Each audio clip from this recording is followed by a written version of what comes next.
साथियों, अगर आप पीवाईक्यूज की तलाश में हैं और आप चाहते हैं कि आपको एक ही जगह पर बीपीएससी टीआरई 1, 2, 3 सभी के क्वेश्चन पेपर और उनके फाइनल आंसर के साथ में मिल जाएं, तो साथियों लिंक डिस्क्रिप्शन बॉक्स में आप हमारे टेलीग्राम ग्रुप से जुड़ सकते हैं। वहां पर आपको ये सभी क्वेश्चन पेपर्स मिल जाएंगे और साथ ही आप हमारे चैनल को भी सब्सक्राइब कर सकते हैं ऐसी ही स्ट्रेटजी वीडियोस के लिए।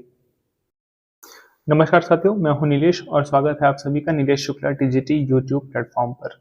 साथियों, आप सभी बीपीएससी टीआरई 4.0 की प्रिपरेशन शुरू कर चुके हैं और आप इसको अपना एक लक्ष्य निर्धारित कर चुके हैं।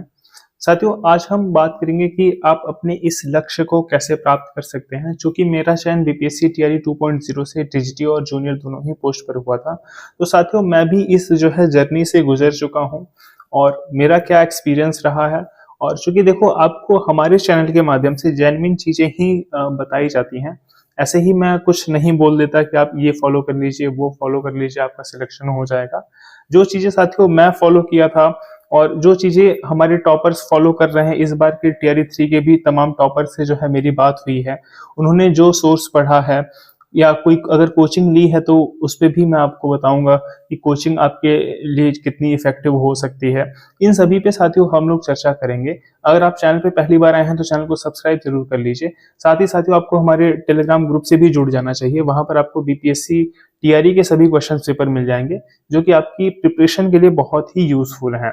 तो साथियों हम बात करते हैं, अगर आप प्रिपरेशन शुरू कर दिए हैं तो आपको किन बातों का ध्यान रखना चाहिए। और अगर आप इन बातों पर गौर कर रहे हैं तो निश्चित तौर पर साथियों 2 से 3 महीने या लगभग 3.5 महीने में आपका एग्जाम हो जाएगा और 4-5 महीने में आप एक शिक्षक बन जाएंगे। खुद को आप एक शिक्षक के रूप में समाज में देख पाएंगे। तो साथियों सबसे पहले हम बात करते हैं कि अगर हम प्रिपरेशन शुरू करते हैं तो हमें एक सेल्फ डाउट होता है कि सिलेक्शन होगा या नहीं होगा। साथियों ये सेल्फ डाउट होना बहुत जरूरी है और अगर आपको ये सेल्फ डाउट नहीं हो रहा है तो ये समझिए कि आपकी प्रिपरेशन सही नहीं चल रही है।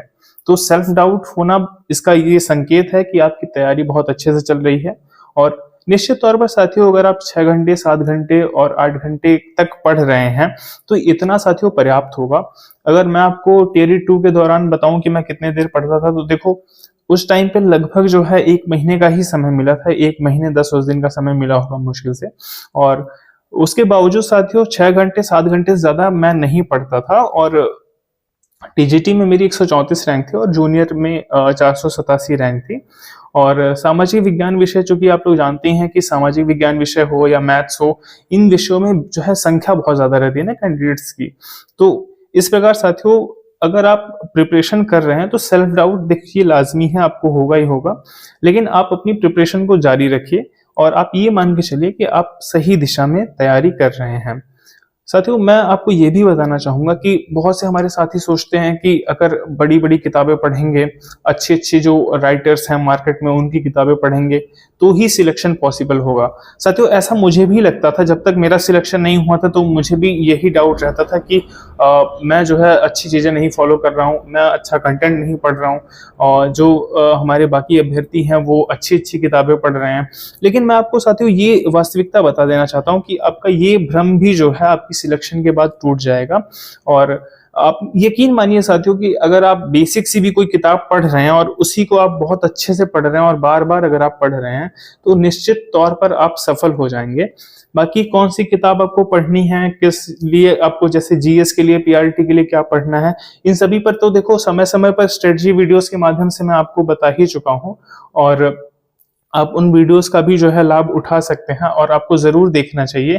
क्योंकि साथियों ये जो मैं आपसे शेयर करता हूं ये केवल मेरी स्ट्रेटजी नहीं होती है, बल्कि उन तमाम लोगों से बात करने के बाद, जो कि टेलीग्राम से भी मैं जुड़ा हुआ हूं, वहां पे मैं एक्टिव रहता हूं, तो अभ्यर्थियों से मेरी चर्चा और वार्ता होती रहती है वीसी के माध्यम से। तो उनसे जो मुझे जानकारी मिलती है मैं आपसे वही शेयर करता हूं साथियों, और जो मैं भी फॉलो किया था मैं आपसे वो भी बताता हूं। तो यही चीजें हैं साथियों कि आप अगर एक ही किताब को बार बार पढ़ते हैं तो निश्चित तौर पर आप सफल होंगे, न कि आप कई किताबों को एक बार पढ़ते हैं। तो ये तो आपने पहले भी सुना होगा। और अब हम बात कर लेते हैं साथियों कोचिंग्स के बारे में। एक डाउट रहता है कि जैसे होता क्या है कि जब भी नोटिफिकेशन आ जाता है तो तुरंत हम क्या करते हैं, देखते हैं कि कौन सा कोचिंग बेस्ट रहेगा और फिर हम तुरंत जो है परचेज कर लेते हैं। और साथियों परचेज करने के बाद होता क्या है कि चूंकि देखो मैं भी ये सब चीजें देख चुका हूँ और मुझे भी आइडिया है कि फिर जैसे ही नोटिफिकेशन आता है तुरंत हम लोग कोचिंग के चक्कर में परेशान होते हैं और कोचिंग फिर हम लोग ले भी लेते हैं। लगभग 1000 1200 1500 जो भी इन्वेस्ट करना पड़े, फिर भी हम तुरंत कोचिंग को ले लेते हैं। और फिर जब हम देखते हैं कि हिस्ट्री पे इतने वीडियो पड़े हैं, मॉडर्न हिस्ट्री पे इतना वीडियो है, ज्योग्राफी पे इतना वीडियो पड़ा हुआ है, मैथ्स पे इतना वीडियो, फिर हमारा जो है सर चकराने लगता है कि हम इसे कंप्लीट कैसे करेंगे ना। मतलब लिमिटेड टाइम है, चूंकि नोटिफिकेशन आने के बाद उतना समय भी नहीं रहता, लिमिटेड टाइम में हम इसे कंप्लीट कैसे करेंगे। तो साथियों देखो, अगर मैं कोचिंग में गलत नहीं कहता, लेकिन कोचिंग सही है बशर्ते आपके पास समय होना चाहिए पढ़ने के लिए। कोचिंग में भी हमारे जो शिक्षक पढ़ाते हैं वो बहुत मेहनत करते हैं और बहुत अच्छे से पढ़ाते हैं, मैं उनकी रिस्पेक्ट करता हूं, लेकिन आपके पास चूंकि समय होना चाहिए। और अगर देखो आप अगर किसी शिक्षक पे आपका एक भरोसा है, विश्वास है, अटूट भरोसा है, तो निश्चित तौर पर आप उसका कोर्स ले सकते हैं और पढ़ाई शुरू कर सकते हैं। लेकिन साथियों जैसे अगर आप टाइम को देखोगे तो टाइम आपके पास बहुत ज्यादा तो नहीं है, और लगभग अगर 6 महीने 7 महीने अगर आपके पास समय रहे तब तो आप आराम से फॉलो करें और जो है आपका पूरा सिलेबस भी कंप्लीट हो जाएगा।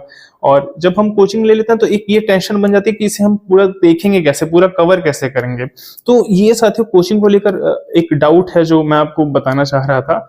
बाकी आप कोचिंग ले भी सकते हैं, और अगर आप सेल्फ पढ़ते हैं तो भी ये बेहतर होगा, क्योंकि देखो कोचिंग में भी ये होता है कि जो आप 20 मिनट 25 मिनट में पढ़ सकते थे उसे लगभग जो है 1 घंटे या 1.5 घंटे तक ले जाया जाता है। मतलब इतना आपको जो है क्योंकि देखो कोई भी चीज समझानी हो तो उसमें समय लग जाता है ना, और अगर कोई भी चीज अगर आपको डायरेक्टली पढ़नी हो तो उसमें कम समय लगेगा।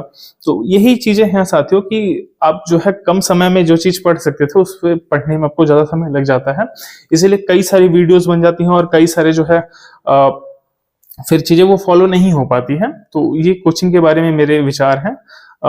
बाकी मैंने कोई कोचिंग नहीं करी है साथियों, और जिन अभ्यर्थियों से मेरी बातचीत होती है, मान लीजिए वार्ताएं होती हैं, उनसे भी चर्चा में यही जानकारी मिलती है कि कोचिंग लेने पे चूंकि उनका समय ही जो है वो मतलब समय ही नहीं, मतलब कंज्यूम होता है, मतलब टाइम नहीं बचा पाते हैं तैयारी के लिए। क्योंकि ओवरऑल कोचिंग वीडियोस आपको देखने के बाद खुद ही से मेहनत करनी होगी ना, उसे याद तो खुद ही करना पड़ेगा।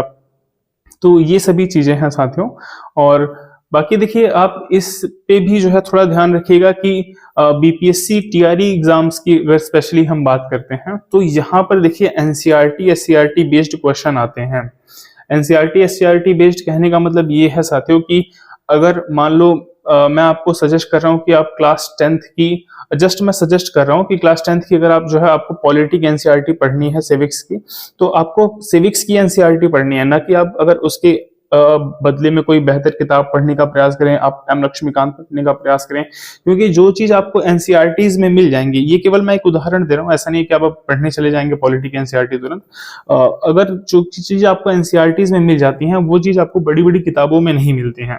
तो इसलिए अगर आप बीपीएससी टीआरई 4.0 अटेम्प्ट करने जा रहे हैं तो इस बात का जरूर ध्यान रखिए कि आप जो है एनसीईआरटीज और एससीईआरटीज को ही बेस मानकर और उसी आधार पर जो आपको चैप्टर्स एनसीईआरटी एससीईआरटीज में मिलते हैं, चाहे आपके सब्जेक्ट के हों चाहे वो जीएस के हों, वही सब्जेक्ट आप चाहें तो किसी अच्छी किताब से पढ़ सकते हैं, लेकिन सिलेबस से बाहर मत जाइएगा साथियों, क्योंकि आपका जो सिलेबस भी है वो एनसीईआरटी एससीईआरटी का ही सिलेबस दिया गया है।